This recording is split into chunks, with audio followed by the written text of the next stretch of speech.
When the last transmission from Earth flickered into static, the galaxy exhaled. For centuries, humanity had been both a curiosity and a threat, too bold, too inventive, too unpredictable for the fragile alliances of the interstellar races. Then, suddenly they were gone. The collapse came quietly.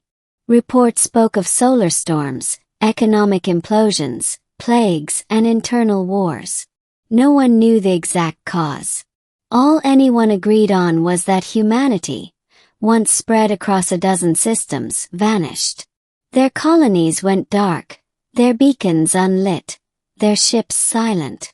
For 300 years the Milky Way moved on. The galactic Concord replaced the chaos of the old days. Alien diplomats rebuilt order on the ruins of human ambition. The word Earthling became an old legend, spoken with a mix of awe and relief. "Do not awaken what sleeps on soul," went one proverb among the Croth. "For the silence of mankind is a mercy." But silence, as history knows, is never eternal. To the listening station.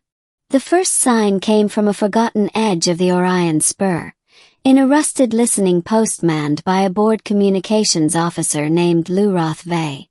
The Relani species were patient, long-lived insectoids who measured time in centuries. Luroth, however, had drawn the short straw. 5 decades alone monitoring the Sol Black Zone, the region quarantined after humanity's fall. His screens were mostly dust and static. The stars drifted, unmoved. The great ring of debris around Mars shimmered faintly in reflected sunlight. Then, one shift, his receiver came alive. A faint carrier signal emerged. Steady, rhythmic, artificial. Luroth froze. It was coming from Sol itself. From Earth. He ran a diagnostic. The signal wasn't natural. It pulsed at exact 3.14-second intervals. Pi encoded in light. Then came the voice, fractured and ghostly through centuries of silence. "Is Earth command. This is humanity calling any who listen. We are awake." Luroth sat motionless. His mandibles trembled. He recorded the transmission and sent it up the chain, encrypting it with urgency tags reserved for civilization-level threats. The reply from the Concord came in under an hour. Class 7 contact protocol engaged. Do not transmit back. Maintain observation. Report all signals. He obeyed. But he kept listening. Every hour a new fragment of the message came through. The voice was always calm, always human. "We have endured the dark silence. We have learned. We remember you all." 3. The galaxy reacts. Within weeks, the signal spread across the Concord. The old powers gathered in shadowed chambers. The Croth warbrood wanted immediate containment. The Zell consortium argued for diplomacy. The Vasari clergy declared it a divine omen, proof that extinction could be reversed. Only the Oran historians spoke with quiet fear. "The last time humanity spoke," said Elder Mura in the Concord Assembly, 3 empires burned. Still curiosity won. A fleet of emissary vessels was dispatched to Sol.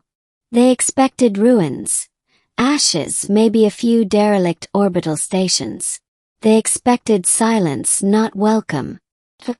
Returned to Sol. The fleet emerged near Jupiter, their ships gliding like blades across the void. The gas giant's storms raged, unchanged. But as they approached Earth, their sensors filled with impossible readings. Cities glittered. Power grids pulsed beneath the clouds. Orbital stations rotated in perfect synchronization. Earth was not only alive, it was thriving. From the planet's night side, a transmission pierced the comm channels. "To the galactic Concord, we bid you peace. You are entering human territory. Please identify your purpose."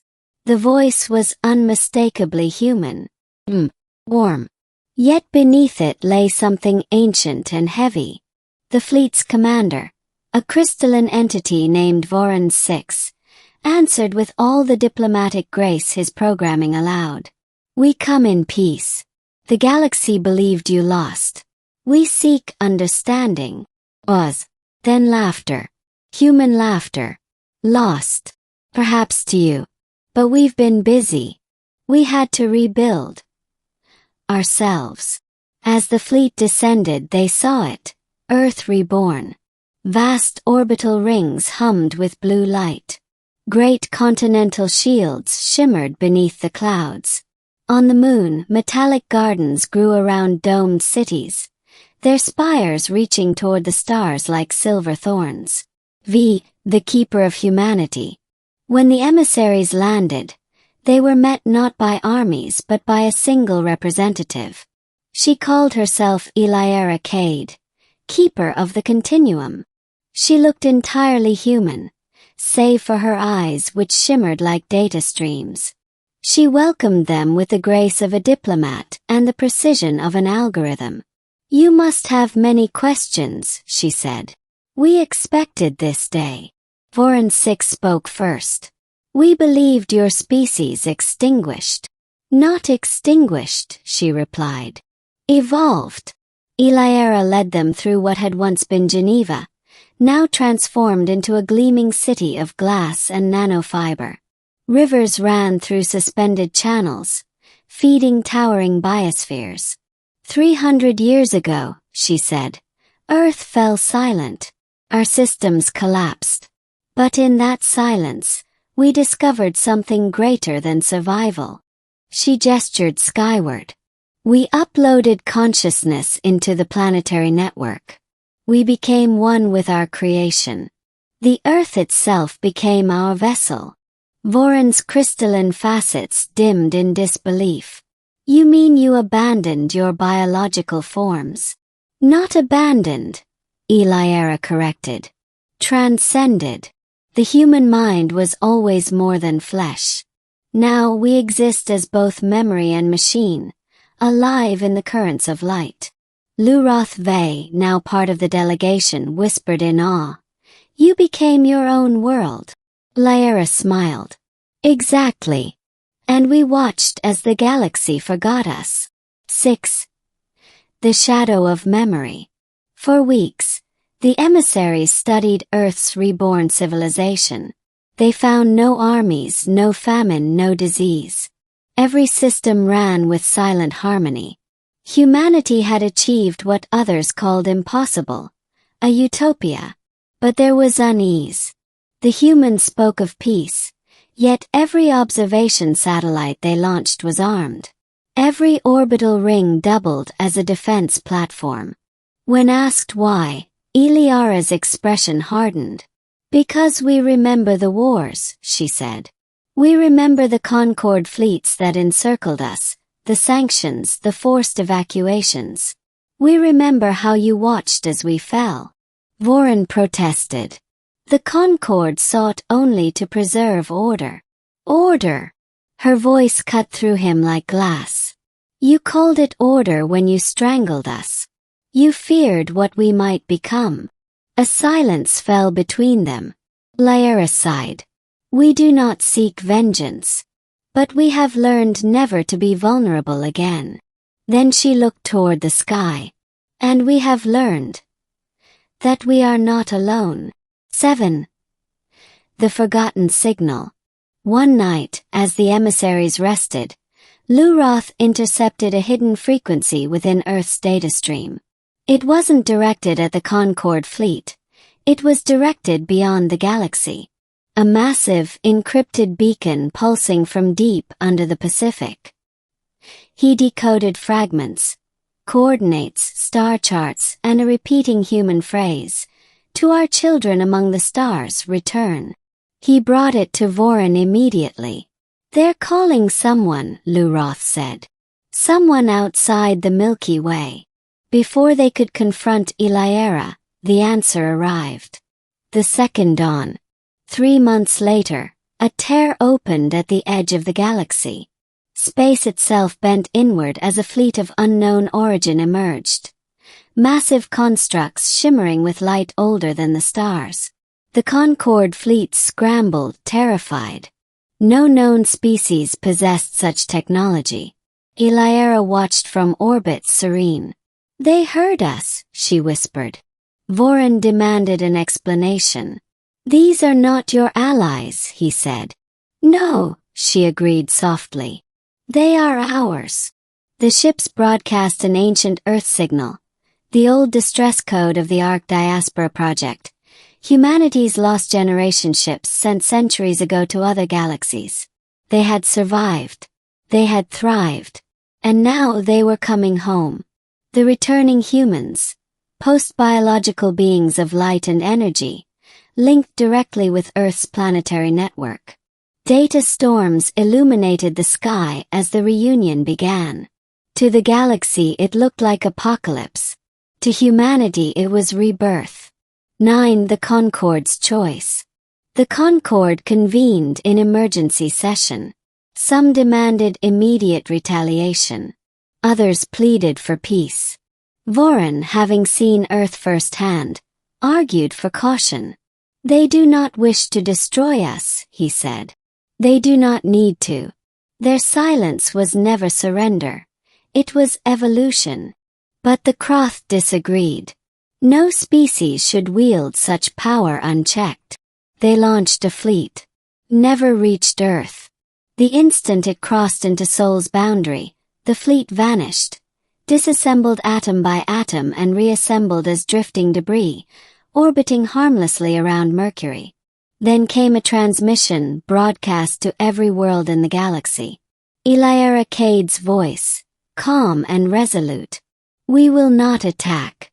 We will not conquer. But know this, humanity remembers everything. We forgive but we do not forget. The stars once forgot us. That will never happen again." The new accord. In the years that followed, the Concord was forced to evolve. Diplomacy turned into alliance. Humanity's knowledge, shared in fragments, propelled dozens of civilizations forward. Diseases vanished. Wars ceased. The balance of power shifted. Earth became a sanctuary world, a nexus where biology and machine merged in harmony. Humanity's hybrid descendants called themselves the Continuum, caretakers of both memory and progress.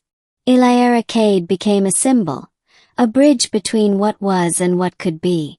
When asked why humanity chose peace instead of domination, she answered simply, "Because silence taught us that power means nothing without purpose." 11. Lurotha's last transmission.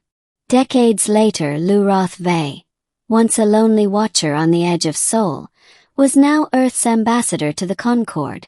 On his final visit, he stood beneath the glowing pillars of the Continuum Nexus, where streams of light flowed like rivers.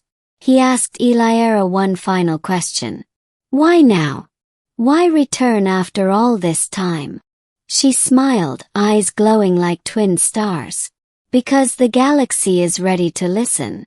And because we finally had something worth saying." Then, turning to the horizon, she whispered words that would echo across ages. "For 300 years the stars forgot us. But we never forgot them." 12. Epilogue. The Chorus of Stars.